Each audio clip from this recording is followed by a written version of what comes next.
আব্বা আসসালামু আলাইকুম। একটু বসে এখানে। না তুমি যাও, বেরিয়ে যাও, বেরিয়ে যাও, বেয়াদবি করো না এখন, যাও। হিরণ, তোমার বাবার শরীরটা ভালো না। আব্বার শরীর ঠিকই আছে, ওনার মন খারাপ। আপনারা নিশ্চয়ই এতক্ষণে ডিসিশন শুনতে পেয়েছেন, মানে আপনাদের এই বাড়িটা বিক্রি করে ফ্ল্যাট কিনে দেওয়া হবে এবং সেই ফ্ল্যাটে আপনারা স্বামী স্ত্রী দুজন থাকবেন। আপনারা কি বুঝতে পারছেন যে এরপর আপনাদের স্থানটা কোথায় হবে? শার্লক হোমস ভাইয়া, আমি অনেক চিন্তা ভাবনা করে দেখলাম, মানে আব্বা আম্মার জন্য যদি আমরা একটা ফ্ল্যাটের ব্যবস্থা করে দিই, তবে সব কিছু মিলে ন্যূনতম এখন যে বাজার রেট আছে, এই 1 কোটি টাকা মিনিমাম লাগবে। 1200 স্কোয়ার ফিটের ফ্ল্যাটে কিন্তু 1 কোটি টাকা মিনিমাম লাগবে। তাই বলছিলাম যে এইসব না করে একটা অন্য সিস্টেম করা যায় না, মানে আমাদেরকে অন্যভাবে, মানে আমাদের ভাগে কম পড়ে যাবে না সব টাকা পয়সা, সেই জন্য বললাম আর কি। হিরণ, তুমি সব কি বলছো? আরে বাবারে চুপ থাকো না, কথাটা বলতে দাও না। কেন ভাইয়া বলেন তো ভাইয়া, ঠিক বলেছি না? তুমি বোকার রাজ্যে আছো হিরণ। আমার প্ল্যান আছে। কি? আমি এই ধরো 1010 টাকা দিয়ে আব্বা আম্মা একটা ছোট বাসা ভাড়া করে দিব, ওরা ওখানেই থাকবে। ভাইয়া, এসবের মানে কি বলতো?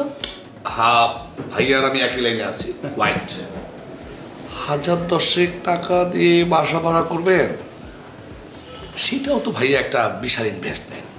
আমার মনে হয় এর চেয়ে তো কমে যাই আমরা একটা সিএনজি মানে সিএনজি ভাড়া করে ওখানে 2 বুড়া বুড়িকে উঠাই দিয়ে সোজা বৃদ্ধাশ্রমে পাঠাই দিই। 250 থেকে 300 টাকা খরচ হবে বৃদ্ধাশ্রম। আমি তো তাই প্ল্যান করেছি। তাই? খুদা, এত বড় মশা রে, বুঝছো? মানে তো অনেক মশা। ব্যাগটা কোথায়? ব্যাগটা জানি না। আরে নিয়ে আসো, আরো কথা আছে, যাও যাও নিয়ে আসো। হ্যাঁ ভাইয়া, আমার মনে হয় যদি বুড়া বুড়িকে আপনি বৃদ্ধাশ্রমে দিয়ে আসতে পারেন, ভাইয়া একটা মশা লড়বে না, লড়বে না, লড়বে না, লড়বে না। আপনি ওদের সবাইকে ডেকে বলুন যে ফ্ল্যাটটা ওরা আগে কিনে দিক,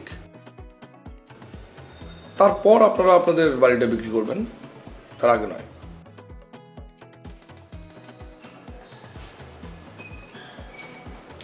মালিহা, তুমি তো আমাকে বিশ্বাস করতে পারো না,